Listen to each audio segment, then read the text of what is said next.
নমস্কার বন্ধুরা, তোমাদের সবাইকে স্বাগত জানাই জিকে পয়েন্ট 365 ইউটিউব চ্যানেলের আরও একটি নতুন ভিডিওতে। আজ আমরা তোমাদের সাথে আলোচনা করব ডাব্লিউবিপি কেপি কনস্টেবল 2024 এক্সামের জন্য গুরুত্বপূর্ণ জিকে কোয়েশ্চেন অ্যান্সারের মক টেস্ট ক্লাস নিয়ে। আজ আমাদের ক্লাস নাম্বার 40। এর আগে 39টি ক্লাস হয়েছে, সেই ক্লাসের লিঙ্ক কিন্তু ডেসক্রিপশন বক্সে দেওয়া আছে। তোমরা যদি না দেখে থাকো তাহলে অবশ্যই কিন্তু সেই ভিডিওগুলোও দেখো। প্রত্যেকটি ভিডিও কিন্তু তোমাদের জন্য খুবই গুরুত্বপূর্ণ। বাছাই করা প্রশ্ন তোমাদের সাথে প্রতিদিনই আলোচনা করা হচ্ছে। প্রতিদিন সন্ধ্যাবেলা তোমাদের জন্য ডাব্লিউবিপি কেপি কনস্টেবল এক্সামের জন্য গুরুত্বপূর্ণ মক টেস্টের ক্লাস হচ্ছে। তোমরা প্রতিদিন সেই ক্লাসে অংশ নাও। সঠিক টাইমের মধ্যে সঠিক উত্তরটা আমাদের কমেন্টে তোমরা জানানোর চেষ্টা করো। এর মাধ্যমে তোমাদের খুব ভালো এক্সামের প্রিপারেশন হয়ে যাবে। তোমরা যদি আজকে আমাদের চ্যানেলে নতুন হয়ে থাকো, যদি প্রথম দেখো ভিডিও ভালো লাগলে একটা লাইক করো, সাথে তোমার বন্ধুদের সাথে শেয়ার করে দিও। এবং আমাদের চ্যানেলে নতুন হয়ে থাকলে অবশ্যই চ্যানেলটি সাবস্ক্রাইব করে পাশে থাকা বেল বাটনটা ক্লিক করে অল করে রাখো ফর অল নোটিফিকেশন। তাহলে চলো বেশি দেরি না করে আজকের ভিডিওটা স্টার্ট করা যাক। প্রথমেই আমরা আগের দিনে যেটি ক্লাসের হোমওয়ার্ক ছিল সেই প্রশ্নটা দেখে নিই। পোঙ্গাল কোন রাজ্যের লোকনৃত্য? সঠিক উত্তর কি হবে বন্ধুরা? অনেকেই কিন্তু এই প্রশ্নের সঠিক উত্তর করেছো। এই প্রশ্নের সঠিক উত্তর হয়ে যাবে অপশান সি, তামিলনাড়ু। যারা অপশান সি করেছো প্রত্যেকেই সঠিক উত্তর করেছো। তাহলে আজকের প্রথম প্রশ্ন আমরা শুরু করি। 1 নাম্বার প্রশ্ন আজকের, কেরালার উপকূল ভাগ কি নামে পরিচিত?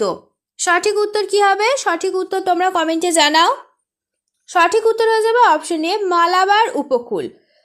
2 নাম্বার প্রশ্ন দেখি, কলমকারী চিত্রশৈলীর উৎপত্তি হয়েছে কোন রাজ্যে? কলমকারী চিত্রশৈলী এটির কোন রাজ্যে উৎপত্তি হয়েছে? সঠিক উত্তর জানাও তোমরা। সঠিক উত্তর হয়ে যাবে অপশন এ, অন্ধ্রপ্রদেশ। এটি প্রাথমিকভাবে মহাভারত, রামায়ণ এবং ভগবদ্গীতা সহ পবিত্র যে লেখাগুলি রয়েছে সেই লেখাগুলির অনুচ্ছেদগুলিকে চিত্রিত করার জন্য নিযুক্ত করা হয়েছিল এই কলমকারী চিত্র। নেক্সট প্রশ্ন দেখি, 3 নাম্বার প্রশ্ন, স্বাধীন ভারতের প্রথম কত সালে জনগণনা করা হয়েছিল? স্বাধীন ভারতের প্রথম জনগণনা কত সালে হয়েছিল তোমাদের বলতে হবে। সঠিক উত্তর হয়ে যাবে অপশন এ, 1951 সালে। এবার আমরা কিছু গুরুত্বপূর্ণ তথ্য দেখে নিই, জনগণনার সঙ্গে সম্পর্কিত কিছু গুরুত্বপূর্ণ তথ্য। প্রথমেই জেনে নিই যে 1872 খ্রিস্টাব্দে লর্ড মেয়র শাসনে ভারতের প্রথম জনগণনা করা হয়েছিল। এটা হয়েছিল আনঅফিসিয়াল। এবারে ভারতের প্রথম সরকারি জনগণনা অর্থাৎ অফিসিয়াল জনগণনা করা হয়েছে 1881 খ্রিস্টাব্দে। এটি হয়েছিল লর্ড রিপনের অধীনে। আর 2011 সালে জনগণনা হলো 1500 জনগণনা এবং স্বাধীনতার পর 7ম জনগণনা। এই 3টি তথ্য তোমরা অবশ্যই খাতাতে নোট ডাউন করে নেবে।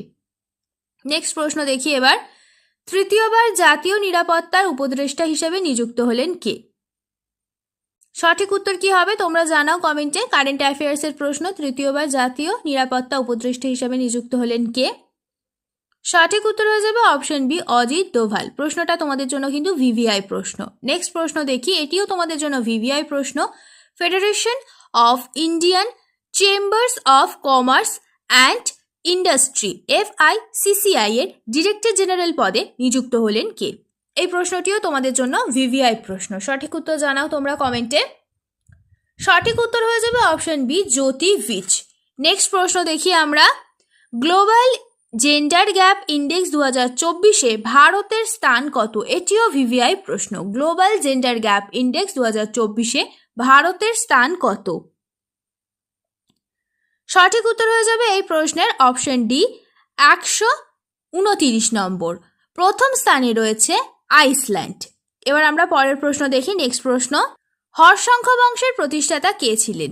গুরুত্বপূর্ণ আরও একটি ইতিহাস থেকে আসা প্রশ্ন, হর্ষঙ্খ বংশের প্রতিষ্ঠাতা কে ছিলেন? সঠিক উত্তর হয়ে যাবে অপশন বি, বিম্বিসার।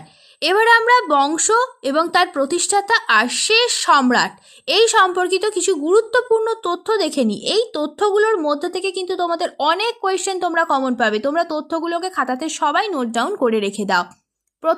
প্রথম অপশন প্রথমেই দেখে নিই, শিশুনাগ বংশ। শিশুনাগ বংশের প্রতিষ্ঠাতা হলেন শিশুনাগ, শেষ সম্রাট হলেন কালাশোক। নন্দ বংশের প্রতিষ্ঠাতা মহাপদ্মনন্দ, শেষ সম্রাট ধননন্দ। মৌর্য বংশের প্রতিষ্ঠাতা চন্দ্রগুপ্ত মৌর্য, শেষ সম্রাট বৃহদ্রথ। কুষাণ বংশের প্রতিষ্ঠাতা কুজুল কথফিসেস আর শেষ সম্রাট বাসুদেব। সাতবাহন বংশের প্রতিষ্ঠাতা শিমুখ, শেষ সম্রাট যজ্ঞশ্রী সাতকর্ণী। গুপ্ত বংশের প্রতিষ্ঠাতা শ্রীগুপ্ত, শেষ সম্রাট জীবিত গুপ্ত। পুষ্যভূতি বংশের প্রতিষ্ঠাতা প্রভাকর বর্ধন আর শেষ সম্রাট হর্ষবর্ধন। এবার আমরা পরের প্রশ্ন দেখি। কর্কট ক্রান্তি রেখা ভারতের মোট কয়টি রাজ্যের উপর দিয়ে গেছে? কর্কট ক্রান্তি রেখা হলো 23.5 উত্তর রেখাটিকে বলা হয় কর্কট ক্রান্তি রেখা। এটি ভারতের মোট কয়টি রাজ্যের উপর দিয়ে গেছে তোমাদের বলতে হবে। ভিভিআই করো প্রশ্নটিকে, খুব গুরুত্বপূর্ণ প্রশ্ন এটি।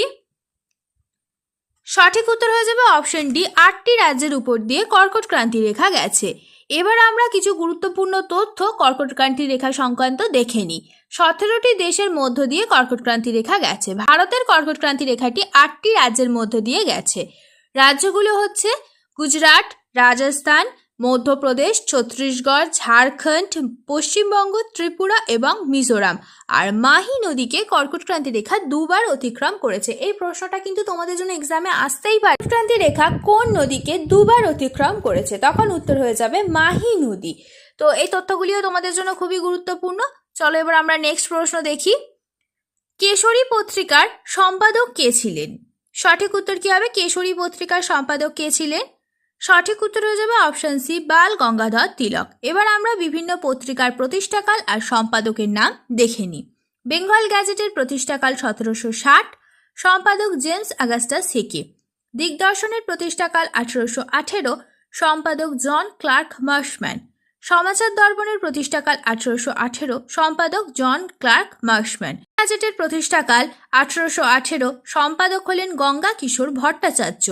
সংবাদ কৌমুদীর প্রতিষ্ঠাকাল 1821, সম্পাদক হলেন রাজা রামমোহন রায়। সমাচার চন্দ্রিকার প্রতিষ্ঠাকাল হচ্ছে 1822, সম্পাদক হলেন ভবানী চরণ বন্দ্যোপাধ্যায়। এবার নেক্সট প্রশ্ন দেখি আমরা। লিখিত কোন রাজ্যের উপর দিয়ে কর্কট ক্রান্তি রেখা যায়নি? এই প্রশ্নের সঠিক উত্তর হয়ে যাবে অপশন বি, উত্তরাখণ্ড। নেক্সট প্রশ্ন দেখি।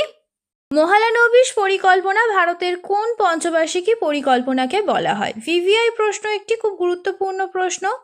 সঠিক উত্তর কি হবে এই প্রশ্নের? সঠিক উত্তর হয়ে যাবে অপশন বি, দ্বিতীয় পঞ্চবার্ষিকী পরিকল্পনাকে মহালানবিশ পরিকল্পনা বলা হয়। এই পরিকল্পনাটি হয়েছিল 1956 থেকে 61 খ্রিস্টাব্দের মধ্যে, আর এই পরিকল্পনার সময় ভারী শিল্পায়ন হয়েছিল।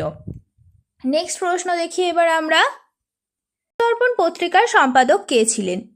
এই যে গুরুত্বপূর্ণ তথ্যগুলো তোমাদের সাথে আলোচনা করলাম, তার মধ্যেই ছিল সমাচার দর্পণ পত্রিকার সম্পাদক ছিলেন জন ক্লার্ক মার্শম্যান। অপশন বি হয়ে যাবে সঠিক উত্তর। নেক্সট প্রশ্ন দেখি।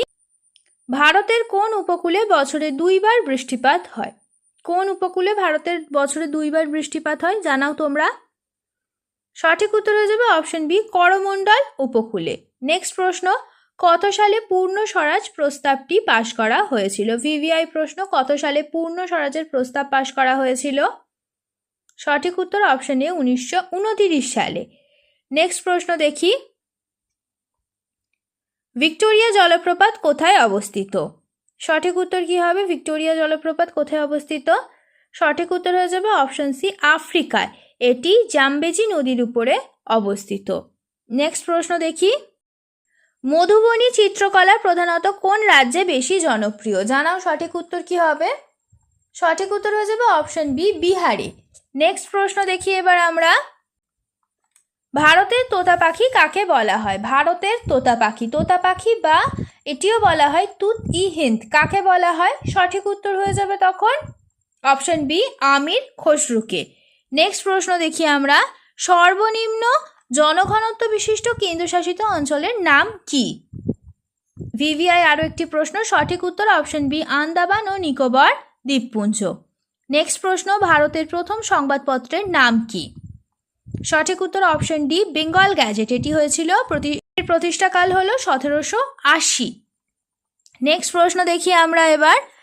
হ্যারোড ডোমার মডেল কোন পঞ্চবার্ষিকী পরিকল্পনা ছিল? হ্যারোড ডোমার মডেল, এটি কোন পঞ্চবার্ষিকী পরিকল্পনা ছিল? সঠিক উত্তর অপশন এ, প্রথম পঞ্চবার্ষিকী পরিকল্পনা। নেক্সট প্রশ্নটি হলো তোমাদের জন্য হোমওয়ার্কের প্রশ্ন। জলমহল কোন শহরে অবস্থিত? 4টি অপশন, জয়পুর, উদয়পুর, যোধপুর না কোটা। কোনটি সঠিক উত্তর হবে? তোমরা অবশ্যই সঠিক উত্তরটি আমাদের কমেন্টে জানাবে।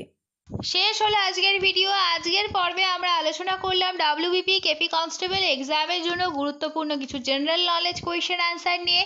প্রত্যেকটি প্রশ্নই কিন্তু তোমাদের জন্য সমান গুরুত্বপূর্ণ, সেই কারণে একটু স্কিপ না করে তোমরা শেষ পর্যন্ত ভিডিওটা দেখতে থাকো। প্রত্যেকটা প্রশ্ন কিন্তু তোমাদের জন্য ভীষণই গুরুত্বপূর্ণ। ভিডিওটা শেষ পর্যন্ত দেখো। ভিডিওটা যদি ভালো লাগে তাহলে অবশ্যই একটা লাইক করো, সাথে তোমার বন্ধুদের সাথে এই ভিডিওটা শেয়ার করো এবং আমাদের কমেন্টে জানাও ভিডিওটা তোমাদের কেমন লাগলো, আর তোমরা নতুন কোন স্ট্যাটিক জিকের ওপর ভিডিও দেখতে চাইছো। আমরা সেই টপিকের ওপর খুব তাড়াতাড়ি তোমাদের জন্য ভিডিও নিয়ে আসবো। তাহলে ততদিন তোমরা আমাদের প্রত্যেকটি ভিডিও এইভাবে দেখতে থাকো, এক্সামের জন্য ভালোভাবে প্রিপারেশন নিতে থাকো। ধন্যবাদ।